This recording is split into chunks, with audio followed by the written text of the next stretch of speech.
siempre. 31 minutos pasaron de las 9 de la mañana, queda solamente media hora, les digo, para los que todavía no se comunicaron para pedir sus entradas, creo que ya están todas, pero por las dudas les digo, queda el día de mañana, ¿sí?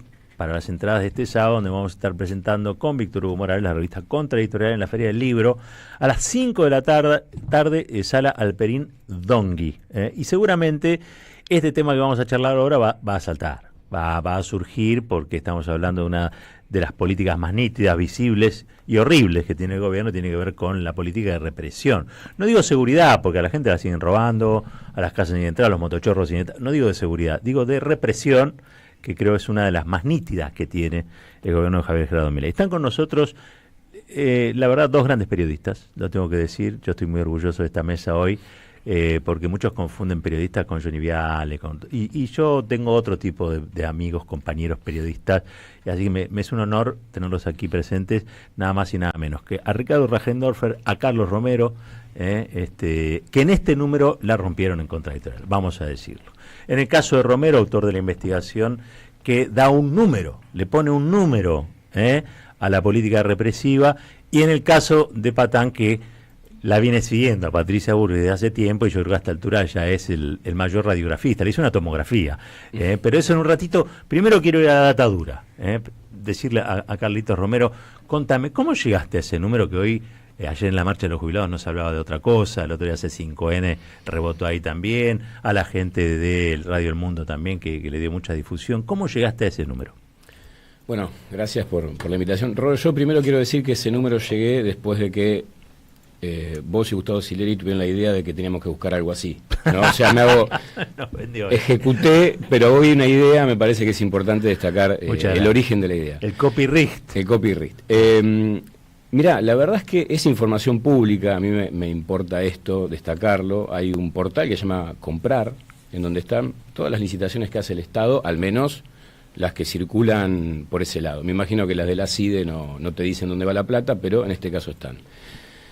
Hay que tener ganas de buscar, y es un universo, es un mar, ¿no? Lo que nosotros pudimos recopilar son todas las compras que, desde que es ministra Patricia Bullrich, o sea, desde que asumió junto con el resto del gabinete de Milei, las compras que hizo el Ministerio de Seguridad en todos estos elementos que podríamos pensar tienen una vinculación directa con la represión, o son compensaciones que a veces se suele dar a las fuerzas que participan de la represión, y te premian con: te renuevo la flota de buques para la prefectura, te compro más camiones para la gendarmería.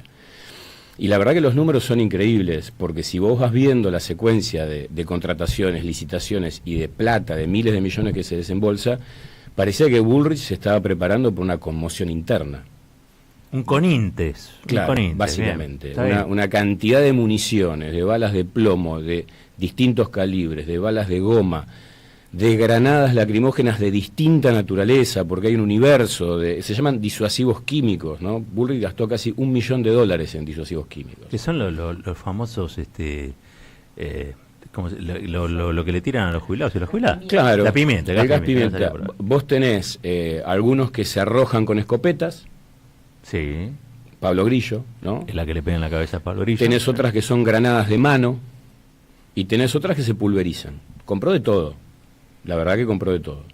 Y si vos lees las descripciones de los efectos que causan estos disuasivos químicos y pensás con quiénes fueron usados, es tremenda. Jubilados y una nena también, ¿no? Sí. Que Dalbón lleva la causa, creo, de nena. Uh-huh. Yo igual me estremecí cuando vi 5 millones, ya te digo, porque esto sí que es mucho, ¿no? 5.373.000 balas de plomo. Claro, las 9 milímetros. Es como mucho, ¿no? Claro, es un montón. Además, Franco se había ido a dar en septiembre del año pasado, si no me equivoco, un informe, después de otro en julio, junio, y él dio montos, pues le hicieron una pregunta y vas viendo el crecimiento exponencial de las balas de plomo que compraba.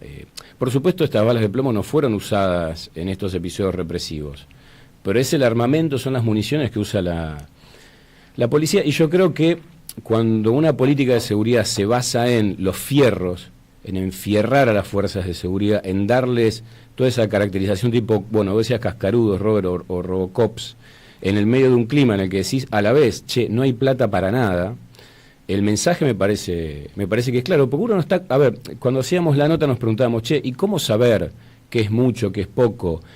¿Se habrán quedado sin balas de plomo de repente todas las fuerzas federales? Digo, son un montón de preguntas que son más de tipo técnico, pero me parece que la clave acá es que estos 56.000 millones de pesos los gasta un gobierno que dice que no tiene un peso. Claro. Que no tiene un peso para políticas públicas. Ahora, piensa que cuando las personas que son afectadas por esas políticas protesten, sí tiene que meter un montón de plata para reprimirlos. Hay vehículos, hay chalecos, hay tonfas, hay drones, hay un montón de drones. Mirá vos, hay drones. Bueno, ya tenían también una inversión muy grande en tecnología, ¿no? Que tiene que ver con la identificación de las calles. Por eso cuando dicen, che, no sabemos quién incendió el patrullero, y nos reímos nosotros, porque tienen realmente, hoy casi te diría que todo el movimiento en la Ciudad de Buenos Aires lo tienen registrado segundo a segundo. Claro. Vos desapareces en Ciudad de Buenos Aires, casi te diría que no hay forma de que no se te encuentre, no se te siga la huella digital, digamos, a lo largo de la ciudad. Me parece que encuentran lo que quieren y lo que no lo encuentran. Pero, por ejemplo, también veo un núcleo de empresas que son Tecnología Antibalas, Carol Sociedad Anónima, Fundas Argentinas, Alberto Petersen, Red Impact, Cooperativa de Trabajo del Centro, Toyota también. Claro, hay Toyota y un concesionario de Ford a quienes les compran las camionetas. Hay un pool de empresas privadas que son recurrentes. Yo creo que nos vamos a ver dentro de un par de meses hablando de ese tema, porque me parece que ¿quiénes son los beneficiarios de la represión? Vieron que toda política pública tiene un beneficiario económico. Bueno, así como están los timberos que se benefician con la política de Caputo y Milei, hay un pool de empresas que, digamos, en principio uno debería pensar de forma correcta o legal, están levantando un montón de guita con la política represiva, ¿no? Sobre todo, en este caso, son las empresas que proveyeron los equipos antidisturbios, que son como esa, yo le digo el dress code de la represión de Bullrich, ¿no? Esa ropa, pues no sé si ustedes vieron... Los cascarudos. Los cascarudos. En el Congreso, en las inmediaciones del Congreso se ve mucho. Vos pasás y te das cuenta que todo lo que tienen las fuerzas de seguridad es nuevo. La ropa es nueva, las armas son nuevas, les brillan los cascos, los chalecos, los bastones, es todo de estreno, ¿no? Y enfrente tenés a los jubilados. Que es algo, uno antes eso lo veía en las universidades del conurbano, que eran nuevas, ¿no? Cuando uno iba y veía, claro, veía el proyector nuevo, el pizarrón nuevo, todos los pupitres nuevos. Ahora lo nuevo son la indumentaria, el dress code de la represión de Patricia Bullrich. Yo te digo, a mí me da que pensar, porque vos acá das en la tecla con respecto al Estado represivo. Hay beneficiarios objetivos y concretos. Yo creo que por un lado es el fondo, ¿no? Porque para que cierren sus recetas alguien tiene que reprimir y de eso se encarga Bullrich y de eso se encargan estos cascarudos. Mención que hacemos por el tema del Eternauta, que la semana que viene se va a estar emitiendo en Netflix. Pero por el otro lado, hay empresarios, que están haciendo fortunas con esto. Cada vez que vemos llorar a los jubilados y las jubiladas, hay un tipo que factura. Y eso realmente, no digo, hasta moralmente es reprochable. Pero creo que Patricia Bullrich viene con todo este entorno. Se lo voy a preguntar al Patán. Gracias por estar acá. Vamos de vuelta sobre Patricia Bullrich. Vamos a hacerle una tomografía de vuelta, digamos. Está empoderadísima. ¿Quiénes son los que la sostienen? ¿Por qué es capaz o tiene la potestad de gastar tanto dinero en reprimir gente? Mira, yo diría que esta mujer no hace otra cosa que promocionar mi libro, ¿no?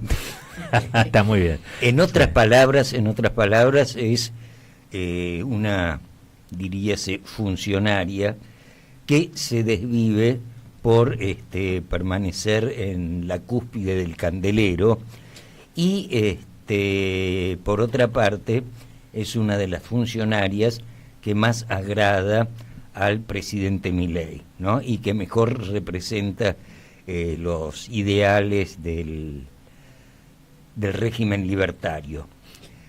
En ese sentido, su política se divide en dos frentes. Por un lado, el punitivismo social, que supone criminalizar a través de racias en barrios carenciados, etcétera, etcétera, etcétera, criminalizar a quienes no son criminales y eventualmente, detener algún pillo de poca monta que no labura para la policía.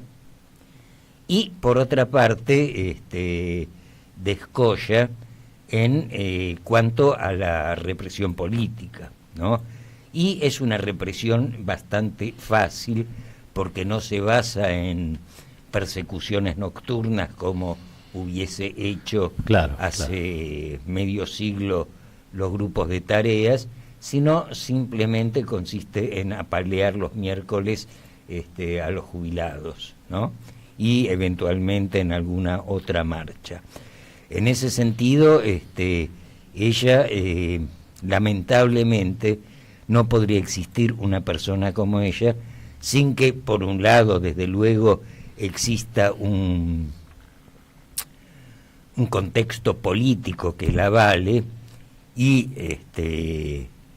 el apoyo del gobierno, como ya dijimos, del presidente y del gabinete, etcétera, etcétera, etcétera, sino también, lamentablemente, cuenta con un gran apoyo, o con un notable apoyo, al menos, de lo que decíamos antes, de ese sector sociológico al que se denomina la gente. Bueno, están pensando en ella como candidata a senadora en Capital, precisamente porque las encuestas, al menos en la Capital Federal, le dan muy bien, a pesar de todo, o por eso mismo. Sí, el tema es el siguiente. Su candidatura bailotea en medio de una interna política. Una interna política entre Santiago Caputo, que es quien pretende llevarla a la Cámara Alta, y Karina Milei. Santiago Caputo quiere llevarla a la Cámara Alta porque quiere sacarla del Ministerio de Seguridad, puesto que ella es un alfil de Karina Milei. ¿Me explico? Sí. Por un lado. Por otro lado, ella no tiene ningún interés en ser senadora porque en la Cámara Alta se opacaría su carrera política. Su carrera política, que vaya a saber hacia dónde apunta. Y nunca mejor dicho la palabra apunta. Terrible. Patán, ella tiene también algunas embajadas, ¿no?, que hacen fuerza por ella. Sí, concretamente la de Estados Unidos y la de Israel. Claro. Y justamente, y de esto Carlos debe saber más que yo, la Embajada de Israel, fundamentalmente por ciertos negocios que existen en cuanto al equipamiento de la fuerza, siendo su intermediario nada menos que su esposo, el señor Yanco, ¿no? Guillermo Yanco. Sí, lo conozco hace muchos años. Carlitos, ¿cómo es? ¿Vos ves algún tipo de repetición en las compras o aparece por allí un conglomerado empresario, decíamos, que es el que de un modo u otro se beneficia de estas políticas represivas? Sí, las empresas se repiten. Hay varias que se repiten. En general, y esto también acá el Patán lo ha contado, yo lo he leído en libros anteriores del Patán, hay un vínculo, ¿no?, una continuidad entre exintegrantes de las fuerzas, empresas que se dedican a proveer a esas fuerzas y licitaciones públicas exitosas. Hay una empresa llamada Red Impact, puntualmente, que ya ha sido señalada por la gestión anterior de Bullrich en el Ministerio de Seguridad, con Macri, ¿no? Red Impact. Pero yo creo que si a Gustavo y a vos, Robert, se les ocurre que por ahí se puede escarbar ahí, probablemente tengamos una nota también dentro de poco contando quiénes son estas empresas. Es un universo particular, ¿no?, el del proveedor de armamento. Por ejemplo, Bullrich compró chalecos antibalas, muchos chalecos antibalas, no a fabricaciones militares, que hace chalecos antibalas, sino a otras empresas. Mira. A fabricaciones militares le compró todas las municiones, ¿no?, porque es la empresa que fabrica municiones, creo que es una empresa a nivel regional, fabricaciones militares muy importante en la fabricación de municiones, y de hecho Se comentó días atrás que hubo visitantes norteamericanos que quizás estén interesados en, si se da privatización, adquirir esa empresa. Pero bueno, esto es un comentario al margen. Yo me quedaba pensando también lo que decían acerca de Patricia Bullrich candidata, o si ella está cómoda en el ministerio. Una de las cosas por fuera del armamento que pudimos detectar que contrató es una consultora. Contrató por 16 millones de pesos a una consultora conocida, se llama Ejes Comunicación. Sí, claro, me acuerdo. Bueno, para que le haga un clipping de todo lo que se publica de ella y de todas las fuerzas. Y es interesante con foco en qué le pidió Patricia a Ejes. Le mandamos un saludo. ¿No era Moldován? Y hace mucho que no está ahí. Ah, se fue Moldován. Sí, hace muchos años. Yo estoy como Mirta, ¿viste? Cuando empiezo, no, ya se fue. Le pidió sobre esto toda información referente a seguridad, justicia y derechos humanos. ¿Ah? Así que yo creo que ella está midiendo todo el tiempo qué se dice, qué reacción genera en la opinión pública. Una gran lectora de contradictorial. Una gran lectora de contradictorial. Por supuesto. Tenemos por ahí, en un ratito, no es para urgente, pero ¿te acuerdas el audio de Elisa Carrió cuando dijo que se iban a violar los derechos humanos, el Estado de Derecho, que se iban a cometer delitos de lesa humanidad? Si no, lo parafraseo, no hay drama, porque me sorprendió antes de las elecciones cuando Carrió dijo eso. Y apuntaba particularmente a su vieja socia, Patricia Bullrich, porque también anduvieron juntas ahí en algún tiempo. Pero que ella había un límite y era que se iban para llevar adelante el programa económico, se iban a cometer una serie de, primero habló de excesos y después de violaciones a los derechos humanos, que yo creo que en eso fue profética, ¿no? Porque al fin de cuentas la violación del derecho político a la protesta es una violación a los derechos humanos, aunque los papagayos mediáticos de este gobierno digan que no. Está clarísimo eso. Sí, y además hay un aspecto que un poco yo lo toco en la nota, que vale la pena analizar. ¿Cuál es la relación real que existe entre Patricia Bullrich y las fuerzas de seguridad? En ese sentido se podría suponer, debido a la defensa a ultranza que ella hace de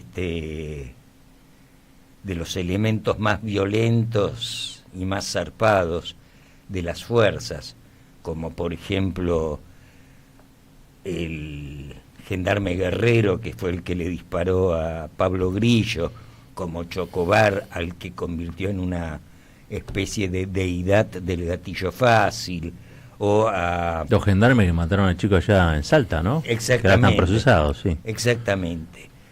Parecería que es un matrimonio bien avenido, el de la Fuerza de Seguridad y Patricia Bullrich.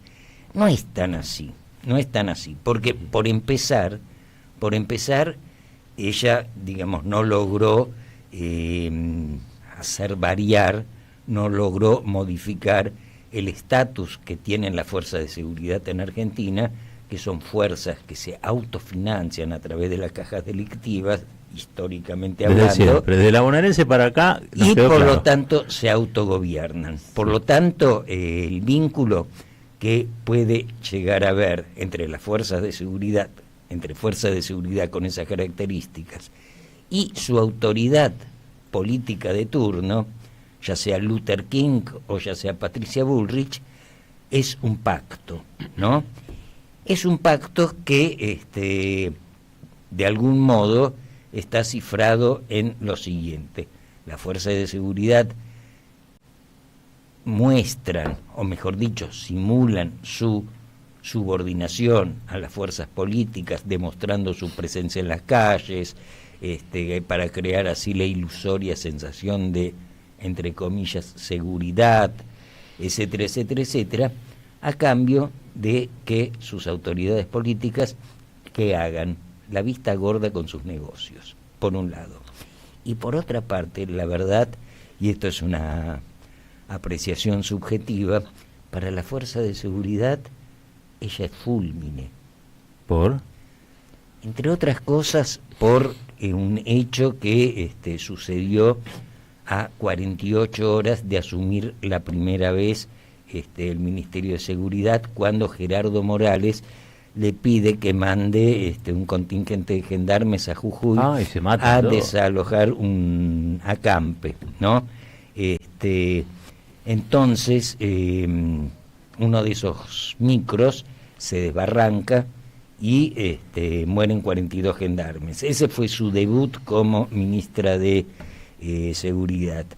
A raíz de ese episodio hay una anécdota que yo cuento en el libro, también en algún artículo, yo lo resumo en el último número de Contraeditorial. En el velorio, creo que fue en Santiago del Estero, de los 42 gendarmes, se encuentra, estamos hablando de fines del 2015, Sí. cuando, día después de asumir Macri, se encuentra Otero y Cámerat, o sea, el jefe saliente de Gendarmería y el jefe entrante, ¿no? Y uno le dice a otro cuando llega Bullrich, cuídese de esa mujer, le dice Cámerat a Otero, y Otero le dice, ¿por qué? Porque esa mujer es yeta. Bueno, eso es difícil de sacarse encima. Es difícil Ese sacarse. mote es muy complicado, Sí. ¿eh? Bueno, Muy así complicado. son las relaciones entre la policía y ella. Bueno, estamos hablando aquí, tenemos presentes en el piso, para los que están viendo por YouTube, ya saben, para los que nos están escuchando, escuchaban, es inconfundible su voz, ¿no? Al patán Rajendorfer, Ricardo Rajendorfer, gran periodista, y a otro gran periodista también, como Carlos Romero, que han, en este número de Contraeditorial, bueno, revelado no solamente los números de la represión, sino también reperfilado a este personaje tan singular que lleva adelante una de las, insisto, políticas más ominosas, ¿no? del gobierno de Javier Gerardo Milei. El papá de Pablo Grillo, Fabián Grillo, entrevistado también en la revista, dice que este modelo no cierra sin represión, ¿no? Entonces, creo que ahí radica también la importancia del personaje del que estamos hablando. Para mí es un lujo, un orgullo tenerlos acá. Estos son los periodistas, son mis amigos periodistas, mis compañeros periodistas, los que generalmente no hacen barullo, sino que trabajan seriamente sobre los personajes, sobre los hechos, sobre los números, y cada tanto damos, como en esta oportunidad, bueno, un zarpazo a la realidad. ¿Qué quiero decir con esto? Esto lo saben muchos y muchas, lo que nos animan es hacerlo. La información de la investigación, recién lo comentábamos, es pública, ¿sí? Ahora, lo que no tienen todos, ¿no? En teoría sería de acceso público, vamos a decir así. Lo que no tienen todos es la decisión periodística de avanzar en un informe de estas características. Y eso a mí me llena de orgullo, porque y una vez lo voy a decir una vez más, cuando vas a un asado, dice, los periodistas, y a nosotros nos comparan con Feynman. No tengo nada que ver con Feynman, no tengo nada que ver con Johnny Viale. Nunca me los crucé, y si me los crucé no me acuerdo. Pero la verdad es que estos son mis compañeros, estos son mis colegas. Sientan orgullo también ustedes por el periodismo en la Argentina. Tiene una trayectoria muy, muy enorme. 100 periodistas desaparecidos tenemos en la Argentina, precisamente por hacer periodismo, con lo cual yo creo que habría que hacer, o como estoy tratando de hacer yo, un homenaje a un oficio tan maltratado. Tenemos ahí a Elisa Carrió, la vez que acertó una profecía, porque vamos a decir, es la vez que acertó una profecía, porque acertar que el mar es salado, lo aciertan todos, pero esto dijo Bullrich antes de que asumiera el gobierno de Milei. Ese espacio va por un ajuste muy brutal sobre las clases medias, un ajuste pero brutal, digo yo, en 4 meses, y va también bancando la noción de orden, enmarcado en la anexión de un orden, pero de un orden que no proviene ya ni de la justicia, ni de la república, ni de los derechos humanos, ni la de represión respetando los derechos humanos, sino en la noción de un orden que también es una ilusión, que es que hay que reprimir hasta matar si es necesario. Esta noción de orden represivo o de imaginario o ilusión de orden represivo también está enraizado en el colectivo joven de la gente que está desesperada por la inseguridad.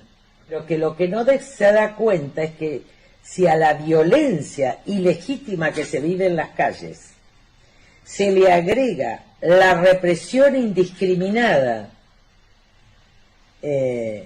para construir el orden, si a esa violencia se le suma este tipo de violencia, lo que terminamos es en un juzgamiento por delitos de lesa humanidad cometidos por el Estado.